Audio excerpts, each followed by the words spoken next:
ಇದರ ಅರ್ಥ ಏನು? ಪಂಚಮಸಾಲಿಗಳು ವಿರೋಧಿಗಳ, ಪಂಚಮಸಾಲಿಗಳ ಪರ ಇದ್ದಾರ? ಇವತ್ತಿಗೂ ಸ್ಪಷ್ಟ ಇಲ್ಲ. ಬಸವರಾಜ ಬೊಮ್ಮಾಯಿ ಅವರು 2D ಕೊಟ್ಬಿಟ್ರು, 2C ಕೊಟ್ಬಿಟ್ರು. ಎಲ್ಲಿದೆ ಸ್ವಾಮಿ 2D 2C ಸರ್ಟಿಫಿಕೇಟ್ ಕೊಡ್ರಿ ನಮ್ಮ ಕೈಯಾಗ, ನಮ್ಮ ಮಕ್ಕಳಿಗೆ ಕೊಡ್ರಿ. ಇಲ್ಲ, ಬರ್ತಾ ಇಲ್ಲ 2D 2C ಸರ್ಟಿಫಿಕೇಟೇ ಇಲ್ಲ. ಇವತ್ತು ಮಾನ್ಯ ಅಧ್ಯಕ್ಷರೇ, ಆದ ಕಾರಣ ನಾವು ತದನಂತರ ಏನು ಈ ಹೋರಾಟವನ್ನ ನಾವು ನಿರಂತರವಾಗಿ ಮುಂದುವರಿಸಿದ್ವಿ. ಪೂಜ್ಯರ ನೇತೃತ್ವದಲ್ಲೇ ಪಕ್ಷಾತೀತವಾಗಿ ನಡೀತು. ಆದ್ರೆ ಇತ್ತೀಚಿನ ದಿನಗಳಲ್ಲಿ ಏನಾಗಿದೆ ಮಾನ್ಯ ಅಧ್ಯಕ್ಷರೇ, ನಿಮಗೆ ಗೊತ್ತಿದೆ, ಇಷ್ಟೊಂದು ಯಾವ ಪಕ್ಷದ ನಾಯಕರು ಕೂಡ ನಮ್ಮ ವೇದಿಕೆಗೆ ಬಂದಿದ್ದಿಲ್ಲ. ಹೋರಾಟದ ವೇದಿಕೆಗೆ ಯಾರು ಕಾಂಗ್ರೆಸ್ನವರು ಬಂದಿದ್ದಿಲ್ಲ, ಬಿಜೆಪಿಯವರು ಬಂದಿದ್ದಿಲ್ಲ. ಆದ್ರೆ ಇವತ್ತು ನೀನು ನಿನ್ನೆಯಿಂದ ಘಟನೆ ನೋಡಿದ್ರಿ, ಎಲ್ಲಾ ಬಿಜೆಪಿಯವರೇ, ಬಿಜೆಪಿ ಮಯ ತುಂಬಿತ್ತಲ್ಲ ವೇದಿಕೆ, ತುಂಬಿತ್ತದು.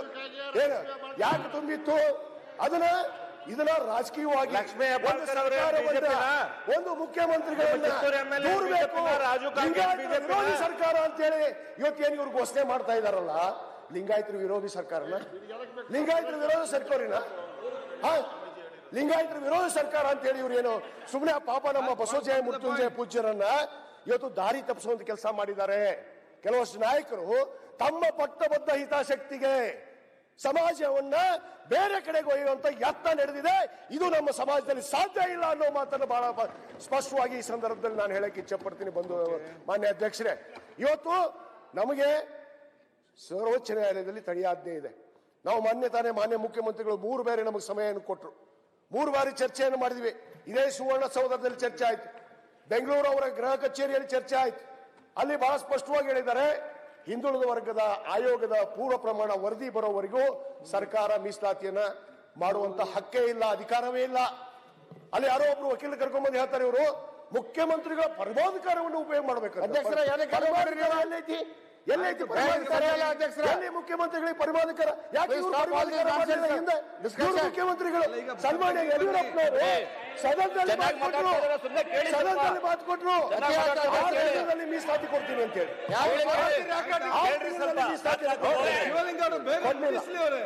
ಮಾನ್ಯ ಅಧ್ಯಕ್ಷರೇ,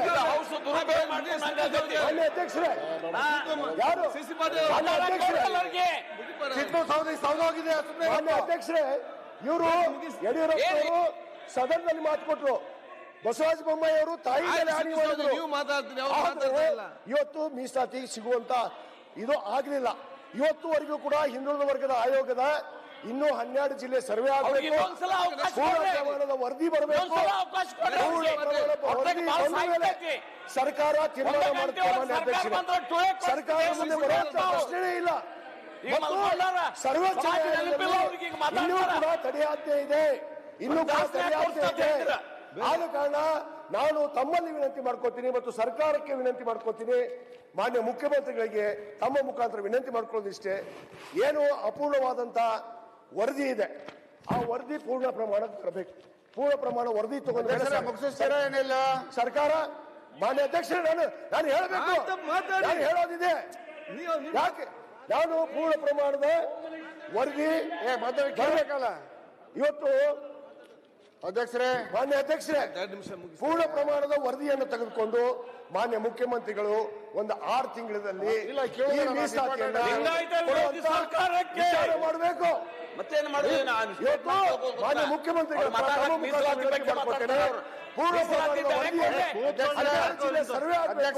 ಪೂರ್ಣ ಪ್ರಮಾಣದ ವರದಿಯನ್ನು ತೆಗೆದುಕೊಂಡು ಶೀಘ್ರವೇ ನಮಗೆ 2N ಮೀಸಲಾತಿ.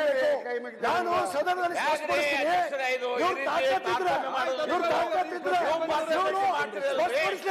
ಇವತ್ತು 2D ಬೇಡ ಅಂತ ಮಾಡ್ತಾರೆ. ಇವತ್ತು 2A ಬೇಕಾ 2D ಬೇಕಾ ಹೇಳಿ.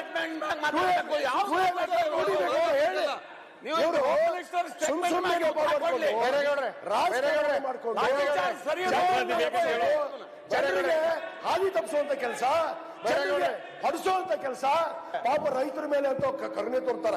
ನಾವೆಲ್ಲ ರೈತರ ಮಕ್ಕಳ ಮಾನ್ಯ ಅಧ್ಯಕ್ಷರೇ, ಇವರಿಂದ ಕಲಿಬೇಕಾಗಿಲ್ಲ. ನಾವು ಆದ್ರೆ ರೈತರನ್ನು ಹೊಡೆದ್ರಲ್ಲಪ್ಪ, ನಿಮ್ಮ ಹುಚ್ಚರ ಮಾತಾಡ್ತೀರಿ, ನಾಯಕ ಹುಚ್ಚರ ಮಾನ್ಯ ನಿಮಗೂ ಹುಚ್ಚರತಿ ರಾಜಕೀಯ ಮಾಡಕತ್ತೀರಿ. ಪಾಪ ರೈತರಿಗೂ ಹೊಡಿಸ್ತಾರ ನೀವ, ರೈತರು ನೀವು ಸರಿಯಾಗಿ ಮಾತಾಡ್ತೀರಿ.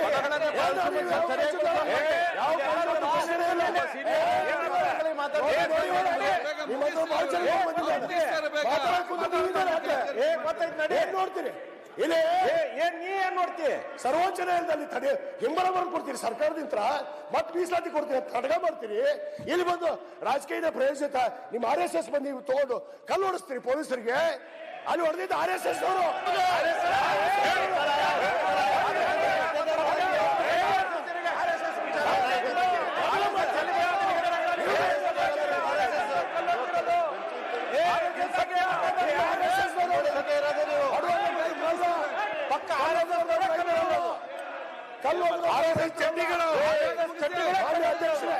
ಸತ್ಯ ಹೇಳ್ತಾರೆ.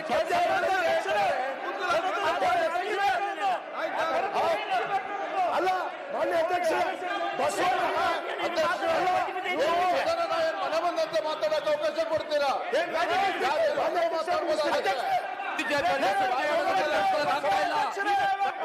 ಬಿಜೆಪಿ ಸತ್ಯ ಹೇಳೋದಕ್ಕೆ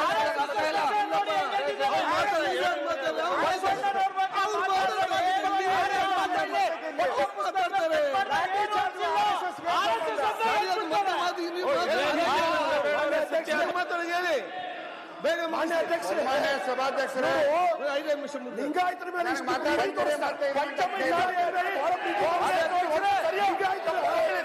ಬಸವಣ್ಣನಿಗೆ ಹೊಳಿ ಯಾರು ಅಂತ ಹೇಳಿದ್ರು, ಬಸವಣ್ಣ ಹೇಳಿ ಅಂತ ಹೇಳಿದ್ರು. ಇವತ್ತು ನಮ್ಮ ರಾಜ್ಯದ ನಮ್ಮ ಮುಖ್ಯಮಂತ್ರಿಗಳಿಗೆ ನಾನು ವಿಶ್ವಾಸ ಇದೆ, ನಮ್ಮ ಸರ್ಕಾರದ ಮೇಲೆ ನಮ್ಮ ಉಪಮುಖ್ಯಮಂತ್ರಿಗಳ ಮೇಲೆ ವಿಶ್ವಾಸ ಇದೆ. ಇವತ್ತು ಅಣ್ಣ ಬಸವಣ್ಣನವರಿಗೆ ಸಾಂಸ್ಕೃತಿಕ ನಾಯಕ ಅಂತ ಘೋಷಣೆ ಮಾಡಿದವರು ಯಾವ ಸರ್ಕಾರ? ಅದು ಕಾಂಗ್ರೆಸ್ ಸರ್ಕಾರ.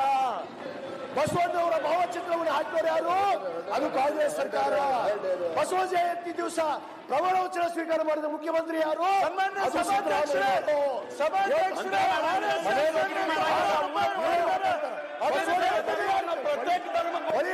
ಬಸವಣ್ಣ ಬಸವಣ್ಣನ ಬಗ್ಗೆ ಗೌರವಿಲ್ಲ, ಲಿಂಗಾಯತರ ಬಗ್ಗೆ ಇವರು ಬಸವಳೆ ಕಣ್ಣೀರನ್ನು ಹಾಕ್ತಾ ಇದ್ದಾರೆ. ಮಾನ್ಯ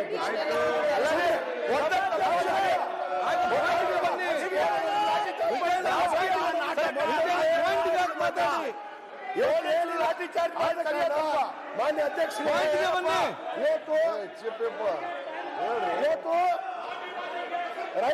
ನಾವು ಮಾನ್ಯ ಅಧ್ಯಕ್ಷ ಕೊನೆಯದಾಗಿ ಒಂದು ವಿನಂತಿ ಮಾಡ್ಕೊತೀನಿ.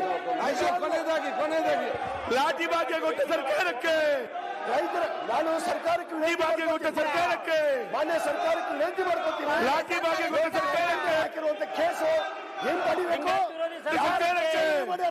ತನಿಖೆ ಆಗಲಿ. ಇವ್ರ ಮೇಲೆ ಕೇಸ್ ಕೇಸ್ ಮಾಡ್ಬೇಕು. ಲಾಠಿ ಭಾಗ್ಯ ಲಾಠಿ ಭಾಗ್ಯ ಮಾನ್ಯ ಅಧ್ಯಕ್ಷ, ನಾನು ಒಂದು ಕರೆ ವಿನಂತಿ, ತಮ್ಮ ಲಾಠಿ ಭಾಗ್ಯ ಕೊಟ್ಟ ಕಾಂಗ್ರೆಸ್ ಲಾಠಿ ಭಾಗ್ಯ ಕೊಟ್ಟ ಕಾಂಗ್ರೆಸ್ ಸರ್ಕಾರಕ್ಕೆ ಆಯೋಗದ ವರದಿಯನ್ನು ಪಡೆದು ಭಾಗ್ಯ ಕೊಟ್ಟಾರೆ. ಬಿಜೆಪಿ ಸರ್ಕಾರ ಕೊಡಬೇಕು. ಭಾಗ್ಯ ಭಾಗ್ಯ ಲಾಠಿ ಧನ್ಯವಾದಗಳು. ಧನ್ಯವಾದ ಅಧ್ಯಕ್ಷರೇ. ಭಾಗ್ಯ ಭಾಗ್ಯ ಮಾನ್ಯ ಭಾಗ್ಯ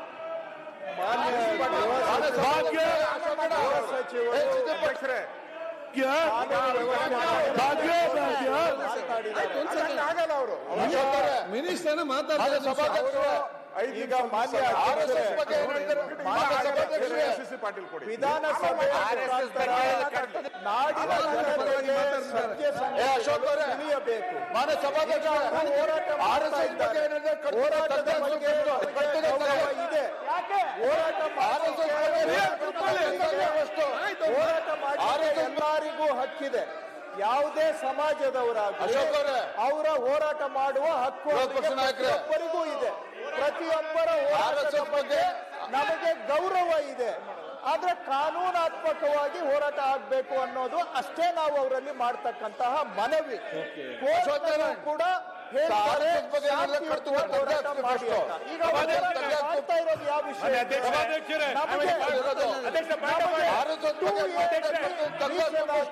ಕೊಡಿ ಅಂತ ಅವ್ರು ಹೇಳ್ತಾ ಇದ್ದಾರೆ. ಕಷ್ಟ ಅಂತ ಇವರು ಕೇಳ್ತಾ ಇದ್ದಾರೆ. ಯಾಕೆ ಬಿಜೆಪಿ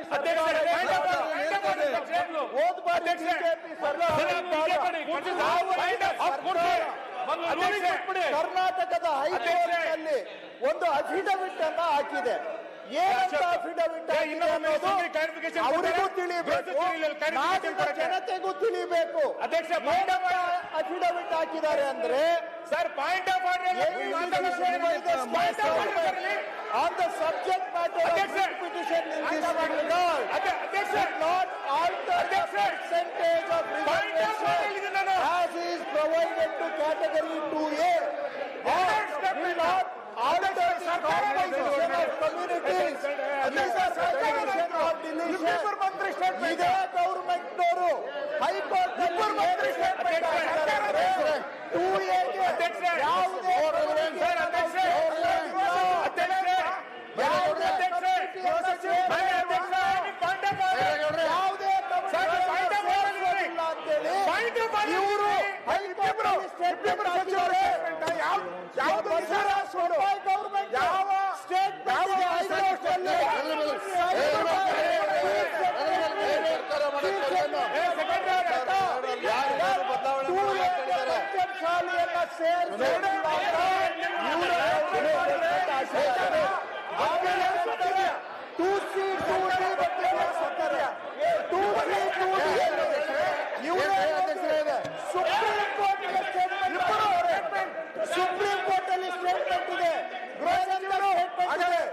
ಸುಪ್ರೀಂ ಕೋರ್ಟ್ ಅಲ್ಲಿ ಸ್ಟೇಟ್ಮೆಂಟ್ ಇದೆ,